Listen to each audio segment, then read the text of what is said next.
안녕하세요. 오늘도 차은살롱을 찾아주셔서 감사합니다.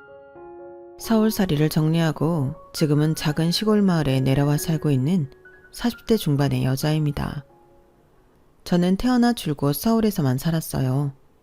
그래서 노후에는 시끄럽고 복잡한 도시가 아닌 시골에서 여유롭게 살고 싶다는 꿈이 있었는데 이렇게 생각보다 빨리 꿈을 이루게 될 줄은 몰랐어요.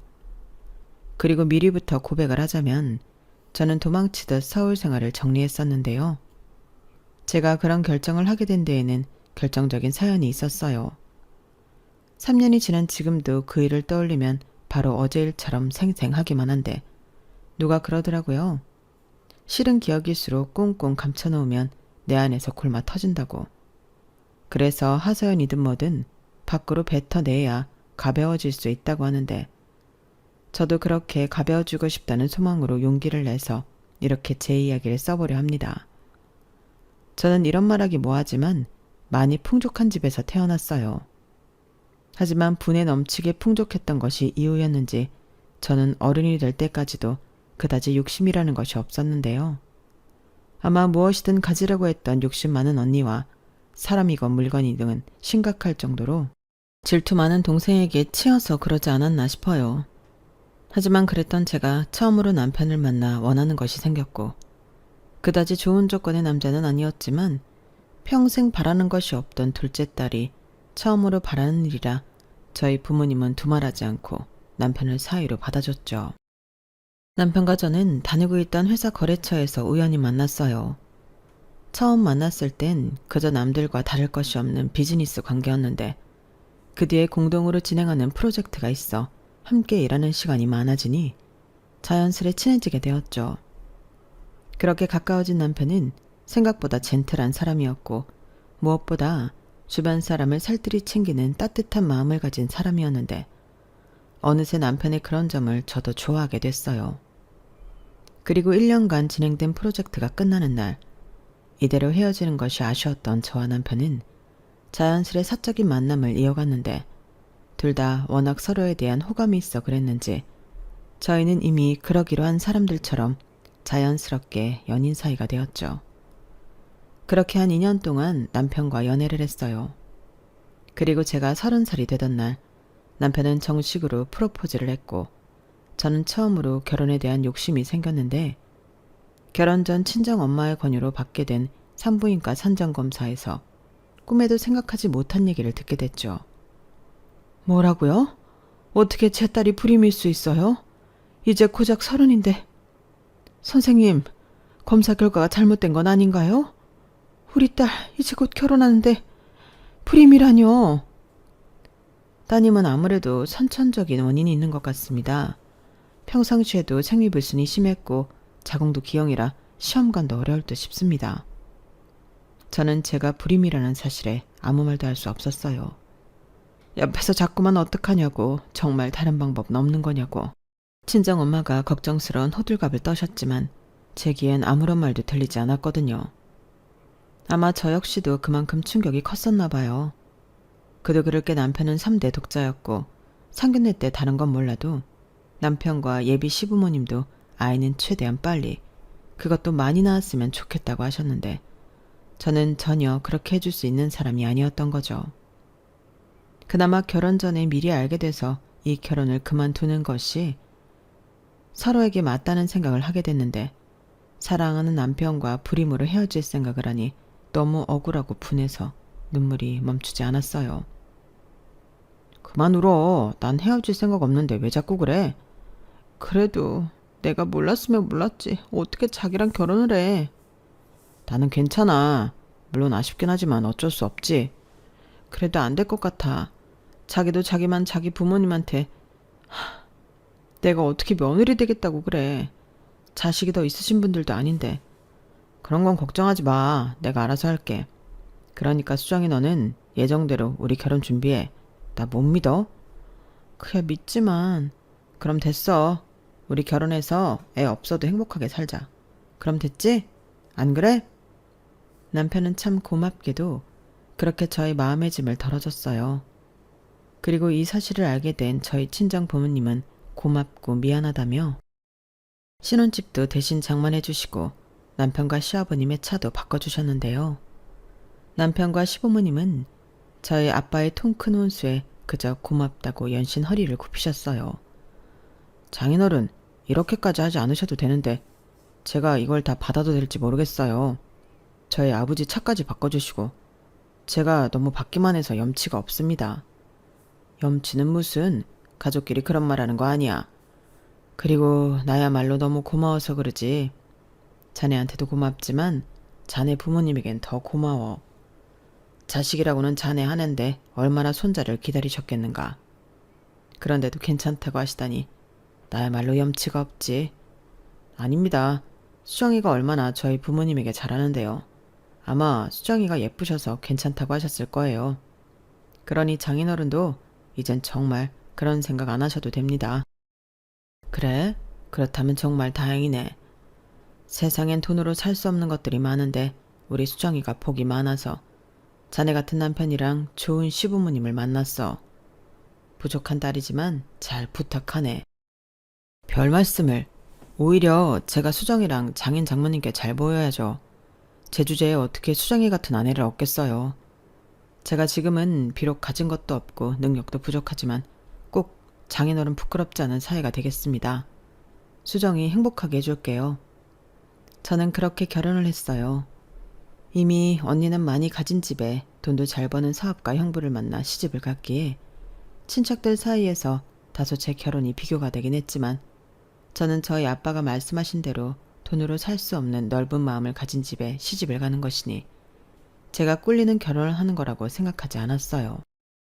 그만큼 정말 잘 살 자신이 있었고 실제로도 남편과 큰 문제 없이 아이 없이도 15년 넘게 결혼 생활을 이어갔고 그 사이 질투 많은 동생이 언니처럼 내놓으라는 집안에 그것도 변호사 매자와 결혼을 하니 저도 모르게 조금씩 현실적인 비교가 되었는데 저희 남편은 저와 결혼할 때도 과장이었고 15년이 지났어도 계속 직책에 오르지 않는 만년 과장이었어요. 저 역시도 직장 생활을 하고 있었기에 저렇게 오랜 근무를 했는데도 진급을 하지 못한다는 것이 도무지 이해가 되지 않았는데 차마 왜 그렇게 승진을 못하냐고 물을 수는 없더라고요. 괜히 형부와 매제랑 비교하는 것 같았고 가진 거라고는 성실함과 자존심밖에 없는 남편인데 그걸 건드리면 지금까지 잘 살아온 결혼 생활에 금이 갈 것 같은 생각이 들었거든요. 그리고 내심 제가 다니는 회사는 규모가 나날이 커지는데 남편이 다니는 회사는 거의 제자리 걸음이니 연봉에도 영향이 있을 수 있겠다며 이해하려 했고 그러던 중 부쩍 야근이 잦고 피곤해하는 남편이 위태롭게 보였어요. 자기야, 살이 더 빠진 것 같은데 요즘 너무 무리하는 거 아니야? 몸도 신경 써야지. 아니야. 요즘 회사에서 일이 바빠서 그래. 그러게 원래 자기네 회사가 그렇게 야근이 많은 회사가 아닌데 요즘 무슨 일 있어? 휴일에도 자꾸 출근하고 그런데도 월급은 그대로니 이건 좀 아닌 것 같은데? 내가 전에 말했잖아. 우리 회사가 요즘 휘청휘청한다고. 그래서 그만둔 사람이 많아서 그래. 이번에 새로 사람들 좀 들어오면 괜찮아질 거야. 다른 사람들은 애들도 있고 주말에 나오기가 힘들다고 하니까 당신한테는 미안하지만 내가 자꾸 나가게 되네. 저는 순간 아무 말도 할 수 없었어요. 아무리 결혼한 지 15년이 지났어도 아이에겐 여전히 태어날 수 없었죠. 그렇다고 남편과 시부모님이 직접적인 스트레스를 준 적은 단 한 번도 없었는데 괜히 저 혼자 찔려서 눈치를 봤던 것 같아요. 아무리 괜찮다고 해도 저 역시도 아이가 없다는 것이 속상했고 또 3대 독자집 대를 저 때문에 잊지 못한다는 것이 그때까지도 미안했거든요. 그래서 입양도 심각하게 고민했었는데 남편과 시부모님은 남매 핏줄을 데려와 키운다는 것이 그리 쉬운 일이 아니라며 단념하라 했고 가족들이 원하지 않는데 아이를 데려오면 그 아이도 저처럼 눈치 보며 살 것이 분명했기에 저 역시도 포기하게 되었죠. 그래서 저는 그저 남편의 몸이 더는 축나지 않길 바라며 영양제는 물론이고 용하다는 한의원에서 보약도 지어 남편을 먹였고 한 번은 뽐낼 솜씨는 아니지만 휴일 출근한 남편에게 보양식 점심이라도 싸서 먹이면 좋지 않을까 하는 생각에 도시락을 만들어 봤는데요. 제 도시락에 놀라고 좋아할 남편을 생각하니 도시락을 만드는 내내 힘든 줄도 모르고 김밥부터 샌드위치까지 그렇게 3단 피크닉 도시락을 쌌어요. 그리고 몇 명이 더 있을지 모르지만 출근한 회사 사람들도 먹도록 별도의 도시락을 몇 개 더 쌌는데요. 그렇게 양손 무겁게 모처럼 남편의 회사를 찾았고 저는 결혼 전에 배웠던 경비 아저씨가 여전히 근무하시는 모습에 반가워 별도로 준비한 도시락 한 개를 건네며 남편을 보러 왔다고 했는데 정말 의외의 대답이 돌아왔어요. 아니, 목 부장님이 이 회사 그만둔 지 5년도 더 넘지 않았나? 뭔가 이상한데? 목 부장이요? 저희 남편 과장이잖아요. 그리고 그만두다뇨? 제가 그렇게 이직 얘기를 해도 무슨 애사심인지 전혀 그럴 마음 없다고 했는데. 에이, 아저씨, 다른 사람이랑 착각하신 거 아니세요? 예? 내가 그래도 이 회사 짬밥이 몇 년인데 다른 일반 사원은 몰라도 임원 간부는 다 알지. 게다가 그쪽 남편은 성도 몫이라 특이하잖아. 내가 모를 수가 없지. 부장 승진도 아마 입사 동기 중에서 제일 빨랐을걸. 듣기로는 어디 스카우트 큰 회사로 갔다는 것 같은데 와이프가 그것도 몰랐어? 네? 아니 그러니까요. 와이프인 제가 모를 리가 없잖아요. 이상하네. 그리고 오늘 회사에 출근한 사람 한 명도 없어. 알지 않아? 이 회사 주말 근무 없는 거. 나나 순찰하느라 휴일에 교대로 한 번씩 나오지. 이 회사가 그렇게 큰 회사는 아니지만 그거 하나 좋다고 하는데. 저는 경비 아저씨의 말에 망치로 머리를 3개 얻어맞은 것 같았어요. 그리고 곧바로 출근한 남편에게 전화를 걸었는데요. 이 남자는 무슨 일이 벌어졌는지도 모르고 태연하게 제 전화를 받더라고요. 여보, 나 지금 바쁜데 무슨 일이야? 당신 출근한 거 맞지? 그럼 아침에 나 출근한다고 당신이 배웅까지 해놓고 왜? 내가 당신한테 거짓말하고 어디 놀러라도 갔을까봐? 남편을 그렇게 못 믿냐? 그럼 혹시 나 몰래 이직했어? 나 지금 회사 앞이야.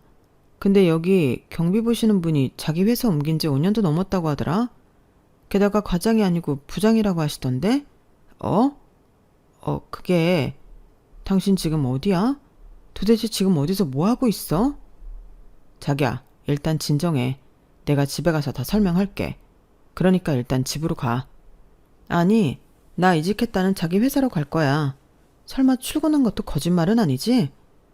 저는 순간 남편의 그 어떤 말도 믿을 수 없었어요. 15년이나 같이 살았는데 승진한 것도 속이고 심지어 이직한 것도 속이는 남편이 세상 천지 어디 있겠어요.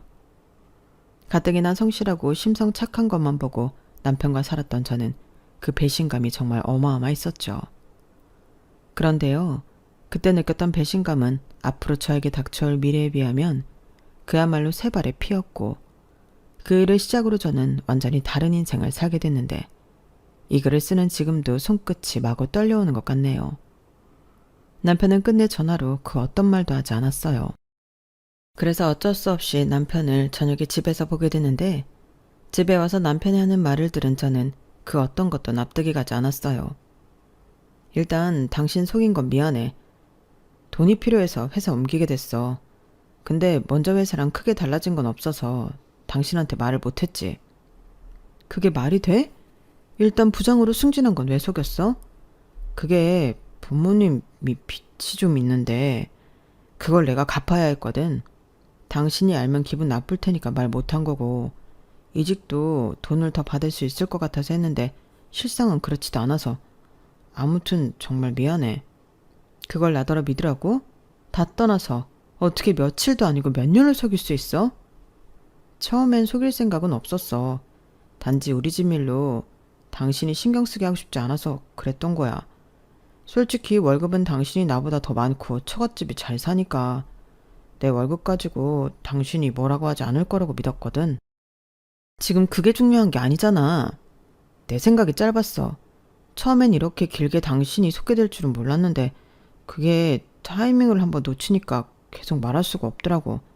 정말 미안해. 이런 식으로 알게 된 것도 정말 미안해. 저에게 미안하다는 말만 연발하는 남편과 더는 대화할 수가 없었어요. 그리고 그걸 저에 대한 애정이라고 믿었던 저는 저 때문에 말도 못하고 수년 동안 소가리를 했을 남편을 더 이상 다그칠 수 없었는데 오히려 마음고생을 쓴 남편이 짠하다는 생각도 했었어요. 그래서 일단은 넘어가기로 했고 도대체 시댁에 빚이 얼마나 있길래 남편이 저런 고생을 했을까 생각하다 남편이 그럼 그동안 시댁에 돈을 어느 정도 보내고 있었는지 궁금하게 됐는데요. 의외로 남편에게 물을 것도 없이 서재를 정리하다 통장을 발견하면서 알게 됐어요. 그리고 그 금액에 놀랄 수밖에 없었는데 우연히 책상 서랍을 정리하다 누가 봐도 숨겨놓은 것 같은 책상 구석에서 통장 하나를 발견했고 그 통장엔 몇 년간 알지 못했던 남편의 진짜 급여가 찍혀 있더라고요. 저에게 만년 과장이라고 보여줬던 통장엔 세금 떼고 월 300만 원이 조금 넘게 찍혀 있었는데 남편의 현재 월급은 세금 떼고 600만 원이 넘었어요. 그러니까 급여를 받고 저에겐 월급이라고 300만 원 정도가 찍힌 통장을 보여주고 시댁에도 나머지 금액을 다달이 보냈다는 건데 그럼 도대체 시댁의 빚은 얼마이고 언제까지 남편이 이 큰 돈을 보내야 하는지 저는 답답하기만 했었죠. 남편이 불쌍하기도 했고요. 그래서 때마침 만기가 되는 1억짜리 적금이 있어서 이번 참에 시댁 빚도 다 갚아드리면 남편이 더 이상 마음고생하지 않고 편하게 지낼 수 있지 않을까 생각했는데 그러려면 일단 남편 모르게 시부모님을 만나야겠다고 생각했어요. 물론 오랜 시간 모아온 목돈이라 아깝기는 했지만 남편이 시댁에 보냈던 돈으로 다시 모으면 된다고 생각했기에 부디 빚이 1억은 넘지 않았으면 하는 바람으로 회사에 월차를 내고 시댁을 찾아갔죠. 그런데 제가 너무 의욕만 앞선 나머지 시부모님께 집에 가겠다고 연락도 드리지 못한 것을 시댁 아파트 입구에 들어서고 깨달았고 그제야 급히 시어머니에게 전화를 드리려 핸드폰을 꺼내는데 저 멀리서 웬 유모차를 끌고 오는 시부모님을 보게 됐어요. 유모차라니 저는 저 모르게 강아지라도 키우시는 건가 싶어 유모차 안을 유심히 바라봤고 그 안엔 강아지가 아닌 누구 아이인지도 모를 어린 남자아이가 타고 있었는데 그때까지는 동네 유세 아이인가 하는 가벼운 생각으로 시부모님을 향해 걸어갔어요. 하지만 시부모님은 제가 왔을 거라는 것을 상상도 하지 못하셨는지 제가 근처까지 갔음에도 눈치채지 못하셨는데 그도 그럴 것이 무슨 얘기인지 모르지만 두 분이 아주 심각한 얼굴로 대화를 나누고 계셨어요.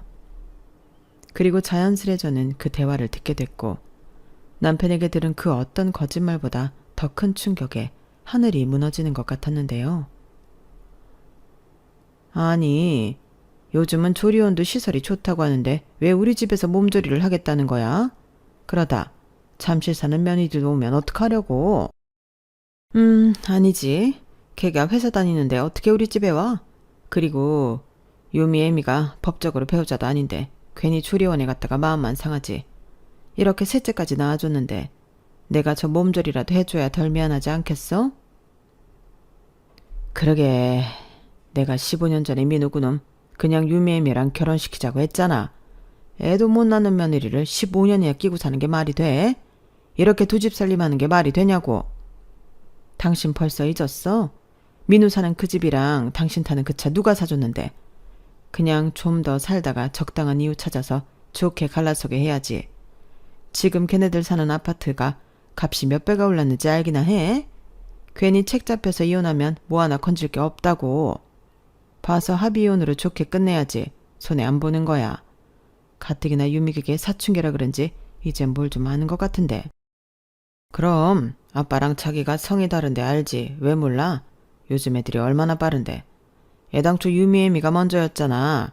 옛날도 아니고 요즘 같은 세상에 어떤 여자가 15년이나 첩생활을 해.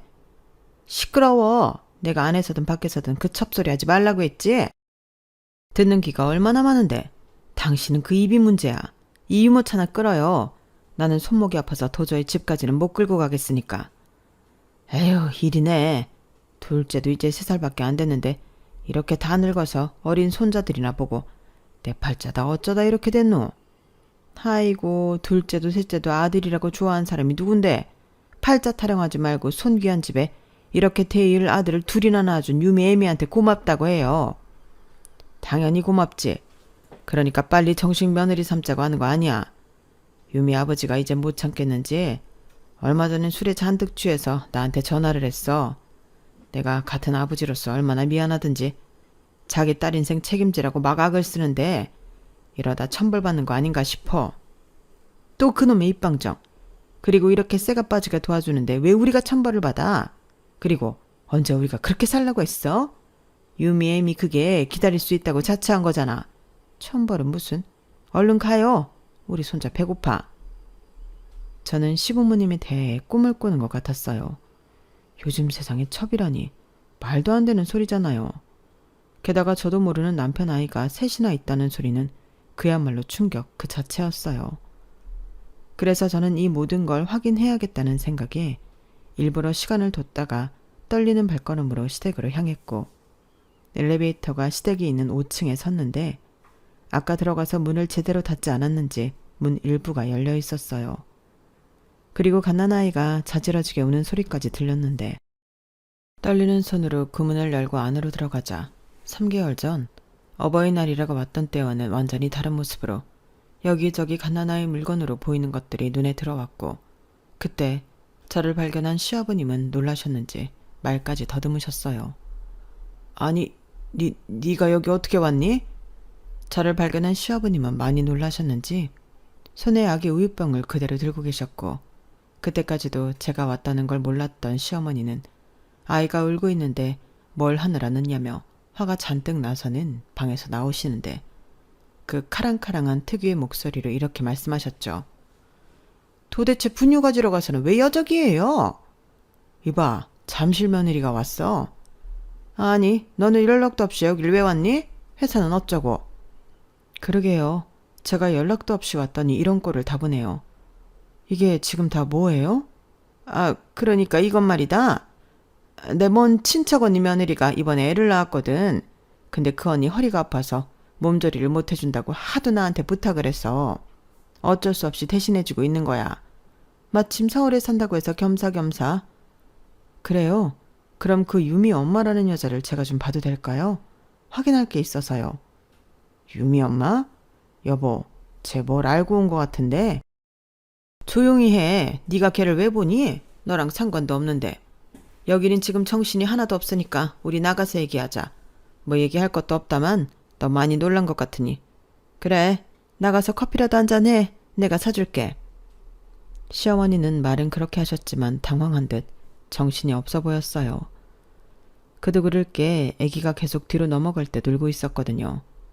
그래서인지 안에 있던 여자가 아이를 안고 밖으로 나왔고 안에서 내용을 다 들었는지 당황하는 기색도 하나 없이 저를 노려보며 말을 하기 시작했는데 적반하장이라고 하잖아요. 딱 그거였어요. 오셨어요? 언제고 이런 날이 올 줄은 알고 있었어요. 내심 기다리기도 했고요.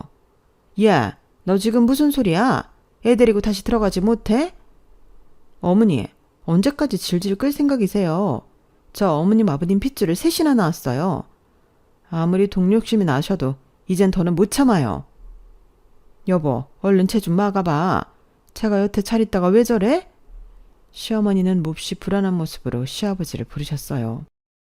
하지만 이미 그 여자는 물러설 기색이 없어 보였고 저 역시 모든 걸 다 아는 이상 더는 속고 싶지 않았기에 단판을 지어야겠다고 작정을 했는데요. 어머니, 저 사실 아까 아파트 입구에서 두 분이 나누시는 대화 들었어요. 그러니까 그러실 필요 없어요. 그거 봐. 내가 당신 조용히 하라고 했지? 그것도 내 탓이야? 나 혼자 떠들었어. 이왕 이렇게 된 거 어쩔 수 없어. 당신은 민우한테 전화해. 며느리가 다 알게 됐다고. 당장 집으로 오라고. 시아버님은 모든 걸 체념한 듯 그렇게 말했어요. 그러자 오늘 처음 본 그 여자 입에선 기가 막힌 이야기가 쏟아져 나오기 시작했는데 말로도 사람을 해칠 수 있다는 걸 그때 처음 알았네요. 그러실 필요 없으세요. 제가 이미 그이한테 전화했으니까. 그리고 미리 말하지만 당신보다 내가 먼저였어요. 비록 결혼은 당신이랑 했지만 애도 못 낳는 당신이랑 평생 살 마음 없다고 그이가 말했고 적당한 때를 봐서 이혼하고 나머지 삶은 나랑 우리 아이들이랑 살기로 이미 약속했거든요. 그러니까 이제 그만 그 사람이랑 이혼했었으면 좋겠어요. 우리 애들한테 이제 아빠를 돌려달라는 소리예요. 뭐라고요? 그러니까 나랑 결혼하기 전부터 우리 남편이랑 그런 사이였다는 거예요? 어머님, 아버님, 그럼 다 알면서 셋이 짜고 절 속인 거예요? 아니, 왜요? 제가 먼저 불임이라 결혼하지 못할 것 같다고 했는데 굳이 왜 저를 속여요? 그건 당신 집이 그렇게 부자라면서요. 집도 사주고 차도 바꿔주고. 사실 그래서 나도 그 사람이랑 헤어질 생각이었어요. 6년이나 만난 날 당신 만났다고 헤어지자고 하는데 괘씸하잖아요. 근데 어떡해요. 이미 나는 그 사람의 아이를 가졌고 당신은 불임이라고 하니. 여기 계신 부모님도 그이도 저를 붙잡는데. 그래서 아이를 위해서 기다리려고 했던 거예요. 당신이 그이랑 이혼할 때까지요. 우리 큰애가 벌써 14살이에요. 아빠가 있어도 법적으로 남이라니 너무 불쌍하진 않아요? 당신은 그동안 남편 사랑받으면서 행복하게 살았으니 이젠 내 차례예요. 저는 그 여자의 입에서 나오는 말이 너무 충격적이라 목에서 말들이 나가지 않았어요. 그래서 그때 교복 입은 여자아이와 남편이 같이 들어오는데 남편의 얼굴을 보자마자 부하가 치밀어 올랐고 어디서 그런 힘이 났는지 남편의 얼굴에 사정없이 손을 갖다 붙였어요. 그러자 옆에 있던 여자애가 놀랐는지 아빠 괜찮아? 라고 말했고 지 엄마처럼 적을 죽일 듯 노려보는데 이런 말 한심하게 들리겠지만 남편을 많이 닮은 그 아이도 미워 보였어요. 그런데요. 모든 것이 무너졌다고 생각한 그때 남편은 제 앞에서 무릎을 꿇었고 저는 이혼이라도 그걸 하려고 그러는 건가 싶었는데 남편의 입에서는 정반대의 말이 나왔고 그 말을 들은 남편의 첩녀는 방방 뛰기 시작했는데 정말 가관이 아니었어요. 미안해. 내가 정말 죽일 놈이고 못난 놈이야. 하지만 나 단 한순간도 내 아내가 당신이 아니라는 생각한 적 없다. 그건 믿어줘. 뭐? 이 꼴을 하고 나보고 그걸 믿으라고? 오빠, 지금 그게 무슨 소리야? 애를 셋씩이나 낳은 내 앞에서 그게 할 소리야? 그럼 난 15년 동안이나 당신 애들 낳고 키우면서 숨어 지낸 난 뭐야? 내가 무슨 씨바지니? 그래서 매달 너한테 300만 원씩 주고 있는 거잖아. 그리고 셋째는 정말 네 멋대로 가진 거고. 무슨 말도 안 되는. 애는 나 혼자 만들어? 그래서 뭐 이혼 안 하겠다고? 민우야, 너 어쩌려고 그러는 거야? 정말 이혼 안 할 거야? 당신 가만히 있어. 우리 민우가 생각이 있나 보지. 미친놈이라고 생각해도 좋아.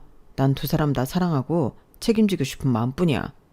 아이를 못 낳아도 당신은 내 아내고 내 아이를 낳는 너는 내가 끝까지 책임질 거야. 그걸로 안 되겠어? 거짓말하지 마. 오빠는 저 여자가 아닌 저 여자 집안의 돈을 포기하지 못하는 거잖아. 그래. 솔직히 어떤 놈이 그걸 포기할 수 있겠냐? 막말로 내가 우리 집사람이랑 살았기 때문에 너한테 달마다 300만 원씩 줄 수 있었던 거야. 다른 평범한 여자였어 봐. 가당키나 할 것 같아? 근데 넌 300만 원도 부족하다고 내 월급 전부를 욕심냈잖아. 그야 오빠가 이혼하면 그 돈 전부 우리 생활비를 쓸 수 있으니까 당연히 아깝지. 그럼 네가 집도 사주고 차도 사줄 수 있어? 니네 집에서 똑같이 그래줄 수 있냐고. 뭐? 미친놈? 어찌됐든 결국 날 선택한 건 돈이었네. 그런 놈인 줄도 모르고 난 두 집 살림하느라 월급도 쪼개 쓰는 놈이 불쌍해서 도대체 시댁에 빚이 얼마나 있길래 그러나. 대신 갚아주려고 했었네. 당신들 진짜 무섭다. 사람 하나 바보 만들고 도대체 이게 무슨 짓이야? 저는 그렇게 남편을 경멸하듯 소리쳤어요. 그러자 저의 태도에 첩녀는 무슨 희망이라도 생겼는지 배시시 웃었고 남편에게 살살 웃으며 이런 말을 했는데요. 저거 봐. 저 여자 오빠랑 더 이상 살 마음 없어. 그러니까 오빠가 먼저 이혼해. 저 여자 재산? 그게 다 무슨 소용이야. 오빠도 돈 잘 벌잖아. 오빠가 능력이 있는데 뭐가 아쉬워서 그래. 저 여자한테 갖다 주는 돈 그거면 우리 5 식구 문제없이 살 수 있어. 집이야 대출받아서 더 좋은 집 사면 되지. 다들 그렇게 사는데. 나도 이제 법적으로 떳떳하게 오빠 배우자로 살고 싶어. 나 그럴 자격 있잖아. 그러니까 오빠 제발 이혼해. 어? 우리 애들을 생각하라고. 너도 진짜 세상 물정을 몰라도 너무 모른다.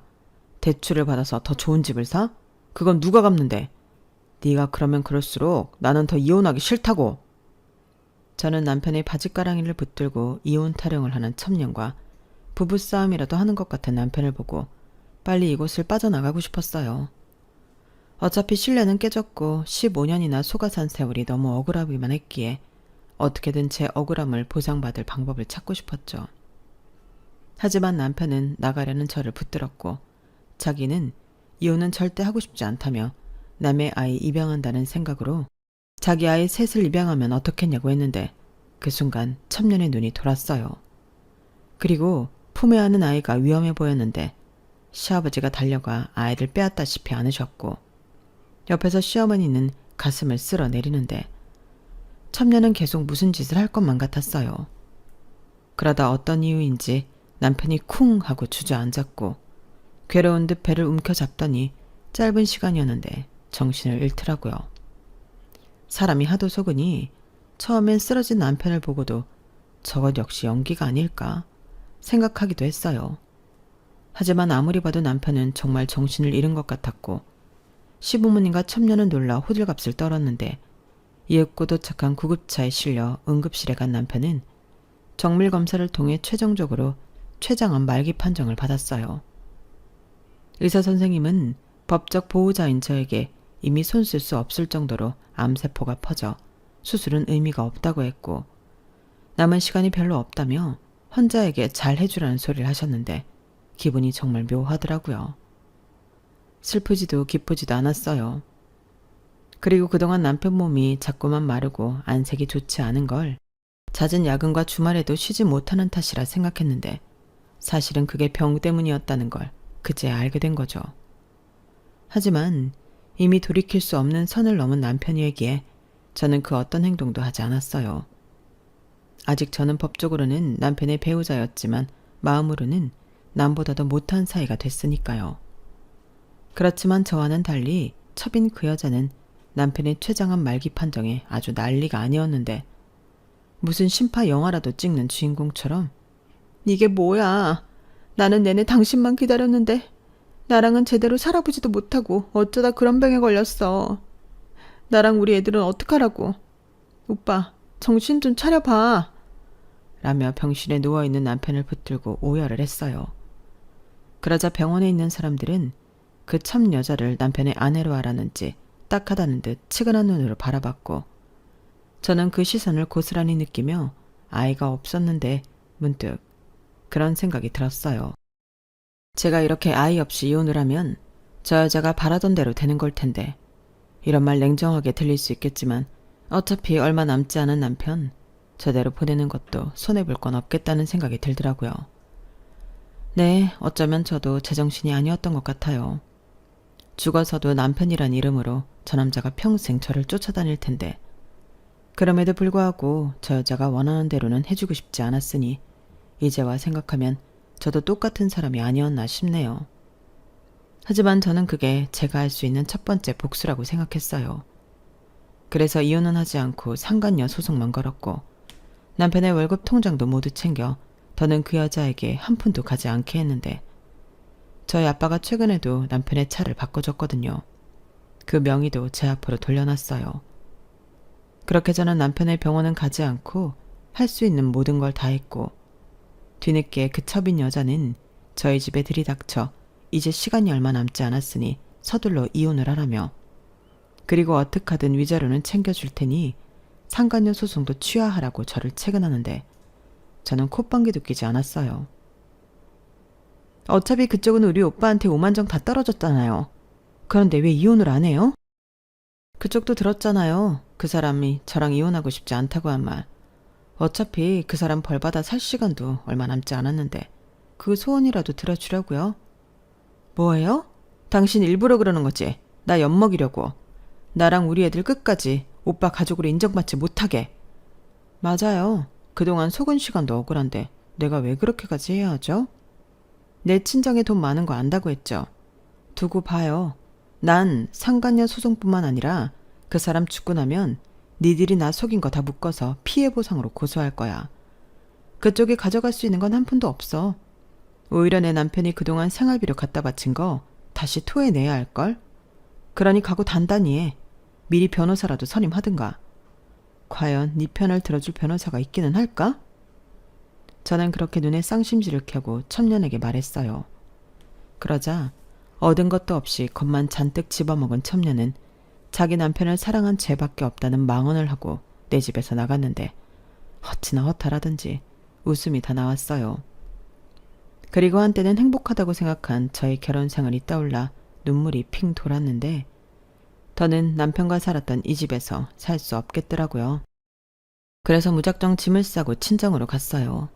그리고 아무것도 모른 채 사위가 췌장암에 걸렸다고 이곳저곳 수술이라도 가능한 병원을 찾고 계신 부모님에게 15년 동안 제가 속아온 이야기를 모두 해드렸는데 두 분도 충격이 컸는지 그 넓은 친정집에 무거운 침묵만 흘렀어요. 그리고 이윽고 저희 엄마는 저를 품에 안아주시며 괜찮다고 저를 위로해 주셨는데 애써 버텨왔던 마음이 엄마의 품속에서는 와르르 무너지더라고요. 그 후 저희 집은 비상이 걸렸어요. 온 식구가 모여 제가 당한 억울함을 풀기 위해 머리를 맞대기 시작했죠. 우선 매제가 변호사였기에 모든 법적인 절차는 매제가 맡기로 했고 발이 넓은 사업가 형부는 규모는 동네 슈퍼만큼 작았지만 그래도 직원 5명을 두고 운영하는 시부모님의 공장을 회생 불가능하게 하겠다며 저에게 약속을 했는데 죽음을 코앞에 둔 그 사람을 생각하니 그렇게까지 하는 것이 맞나? 마음이 괴로웠어요. 하지만 저희 가족은 오랜 시간 저를 기만한 그들을 봐줄 수 없다며 이를 갈았고 남편을 참 예뻐했던 저희 아빠는 그런 복수보다도 병원에 가서 한바탕 난리를 치고 오셨는데 다행인지 뭔지 남편은 의식이 돌아와 그 첩인 여자의 병간호를 받고 있다고 하더라고요. 그리고 시아버지로부터 아이들은 죄가 없으니 호적이라도 올리게 지금이라도 합의이혼을 하던지 아니면 아이들을 저희 호적에 올려달라고 요구하라 하셨다는데 이 와중에도 그런 말을 하는 시아버지에게 저희 아빠는 절대 원하는 대로 되지 않을 거라고 큰 소리를 치고 오셨대요. 제가 불임이어도 괜찮다고 하더니 사실은 저렇게 핏줄에 연연하는 사람이었던 거죠. 차라리 처음부터 솔직했다면 서로가 이런 바닥을 보진 않아도 됐을 텐데 그저 그들의 욕심에 놀아났다는 생각에 저는 아무리 마음을 독하게 먹어도 씁쓸하기만 했고 무엇보다 속아서 보낸 세월이 그저 억울하기만 했는데 그렇게 힘든 4개월을 끝으로 남편은 결국 아무것도 매듭짓지 못하고 세상을 떠났어요. 듣기로 마지막으로 남편이 저를 찾는 것 같다고 했지만 차마 그 사람의 마지막을 지켜봐주고 싶진 않더라고요. 그저 그간의 잘못을 그런 식으로 용서해주고 싶지 않았어요. 죽음이 면죄부가 될 순 없으니까요. 그 후 남편의 장례가 시작됐어요. 3일 내내 이미 멀어질 대로 멀어진 시부모님은 아이들만이라도 호적에 올려야 한다며 저를 괴롭혔고 저희 친정가족들은 그런 시부모님과 팽팽하게 맞섰는데 주변의 시선 때문인지 첨녀는 코빼기도 보이지 않더군요. 그렇게 대단한 사랑이라고 노래를 하더니 결국 상간녀 소송으로 자기한테 피해가 갈까와 아이 셋을 시댁에 그대로 두고 야반 도주하던 모습을 감췄는데 아마도 남편이 죽으면 자기한테 얼마간의 보험금이나 퇴직금 같은 돈이 주어질 수도 있다는 생각을 했었던 것 같아요. 보험사나 남편 회사의 사실혼 관계도 보험금이나 퇴직금, 그 밖에 연금 같은 걸 수령할 수 있냐고 문의를 했다고 하더라고요. 결국 자기 앞에 돈 한 푼 떨어지지 않는다는 사실에 자기가 낳은 자식까지 버리고 간 첩은 15년이나 불륜을 저지르고 남편의 월급을 15년이나 저한테 받아간 것들이 증거로 인정돼서 상간녀 소송으로 평균적인 보상금을 넘어선 1억을 저에게 지급하게 됐어요. 물론 그 여자가 1억을 갖고 있을 턱이 없기에 앞으로 경제적 활동이나 재산 축적은 꿈도 꾸지 못하게 할 생각으로 진행한 소송이었죠.